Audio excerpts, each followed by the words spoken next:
34% of adults in the UK have either no savings or less than £1,000 in a savings account. So how do we go from zero to £10,000? It might seem impossible if you're coming from absolutely no savings, but it's really not. It boils down to following some simple steps. Trust me, these steps will change your financial game, so let's get started. The first step to saving £10,000 fast is to set a clear, achievable goal. Write it down, stick it on your fridge, or even create a vision board. Dr. Gail Matthews, a psychology professor at Dominican University in California, found that you're 42% more likely to achieve your goal if you write it down. That's a fact. So take a moment and think about why saving this money is important to you. It could be for an emergency fund or a down payment on a house or starting a small business. Whatever the reason, make sure that you have a strong why that keeps you motivated throughout your savings journey. When I was 20, one of my best mates was getting married and she asked me to be a bridesmaid. The wedding was in Australia. I had no savings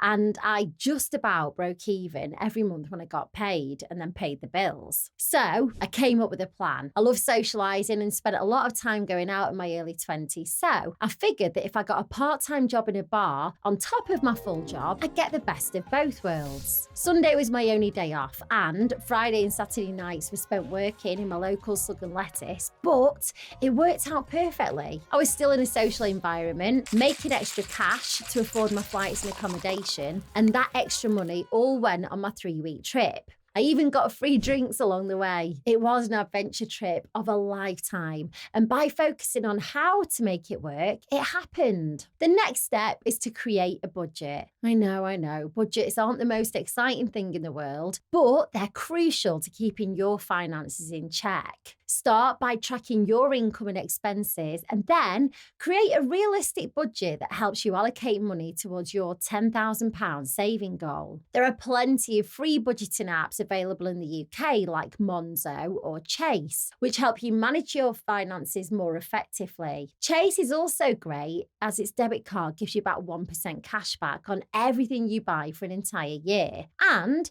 it has a roundup feature which automatically rounds up your spending and then puts that into saving. Now that you've got your budget in place, it's time to find ways to save on your everyday expenses. Here are some ideas to get you started. Make coffee at home instead of buying coffee at a coffee shop. Cook meals at home and bring packed lunches to work. Shop at discount supermarkets like Aldi or Lidl. Cancel any unused subscriptions and memberships. Utilise cashback websites like Top Cashback and Quidco when you do your shopping online. Remember, every little helps, so that's Asda price.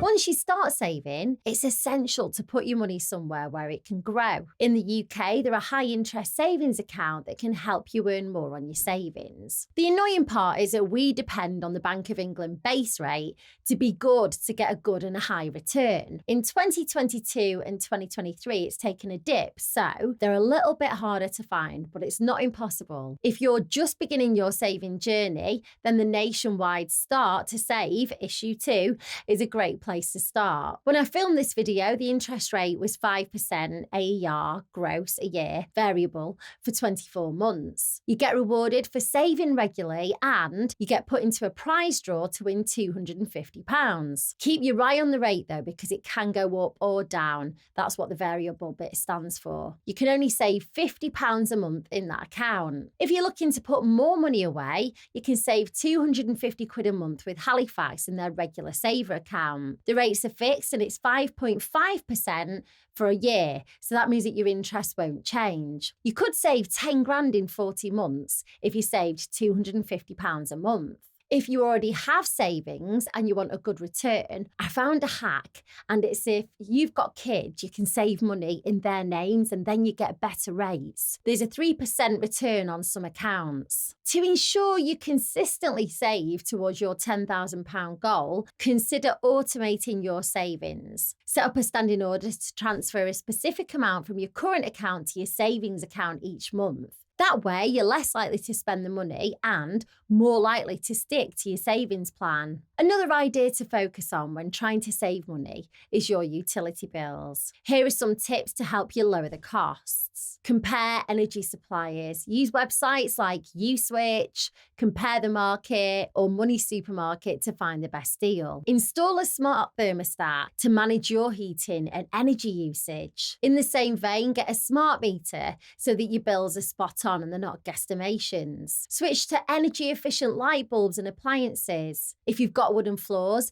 make sure that you buy rugs so you don't lose any of the heat. Make sure that your loft's insulated properly and use eco mode on your washing machine and dishwasher. Seal any drafts around windows and doors to keep your heat in and reduce your heating costs. Consider installing a water-saving shower head and taking shorter showers to save on water bills. Get more than one person's use out of a bath. If it's anything like my house, train your kids to turn the lights out. Remember, small changes can lead to significant savings over time. Don't be afraid to shop secondhand. Whether it's clothing, furniture, or even electronics, you can find fantastic deals on gently used items. There are also websites like appliancesdirect.co.uk that refurbish goods, like white goods, and then sell them for like 60% of the price. Check out charity shops, car boot sales, online platforms like eBay, Gumtree, or Facebook Marketplace. And not only will you save money,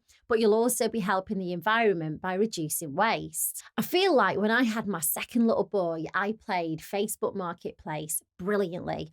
I got almost all of his baby stuff for a fraction of the price, and it was like hiring it. I'll explain what I mean. So there's always a few baby must-have items just before and after you give birth, and they change all the time. I quiz my friends about their greatest finds, and then I search them on Facebook. I saved 3 to 4 items, like the same items, and then compared the photos until I found the best one.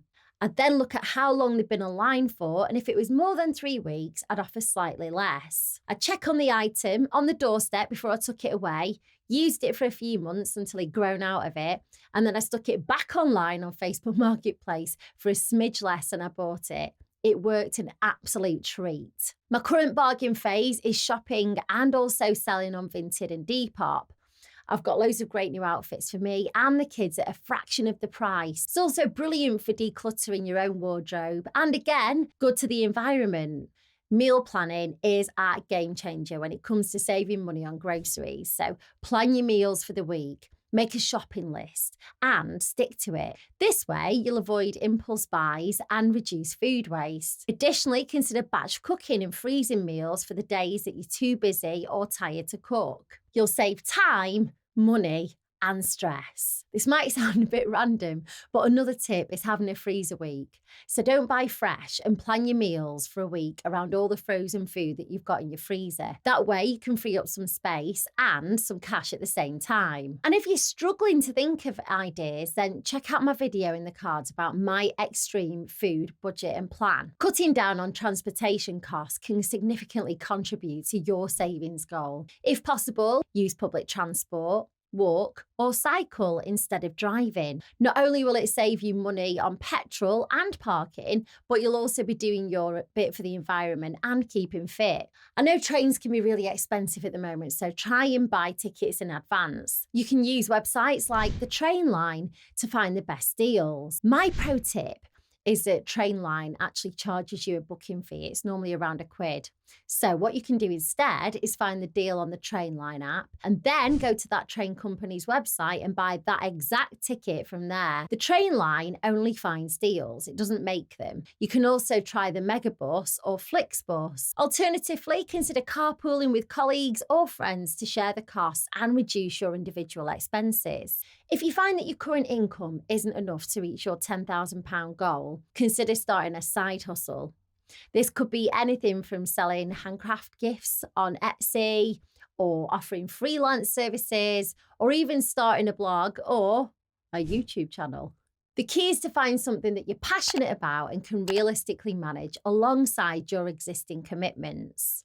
The extra income generated from your side hustle can be funneled directly into your savings, accelerating your progress towards your goal. It's important to stay motivated throughout your savings journey. So, don't forget to celebrate your small wins along the way. Set milestones such as every £1,000 saved and reward yourself with a small treat or experience. This will help keep your motivation high and remind you of the progress that you're making. Staying accountable is essential when working towards a financial goal. Share your goal with a trusted friend or family member who can help keep you on track and offer support when needed. You can also join online communities or follow social media accounts focused on money saving tips and personal finance to stay inspired and learn from others on a similar journey. By following these practical money saving tips, you'll be well on your way to saving £10,000 fast. Remember, every little bit counts, and with consistency and determination, you can achieve your financial goals. If you found this video helpful, please give it a thumbs up and subscribe to our channel for more content like this.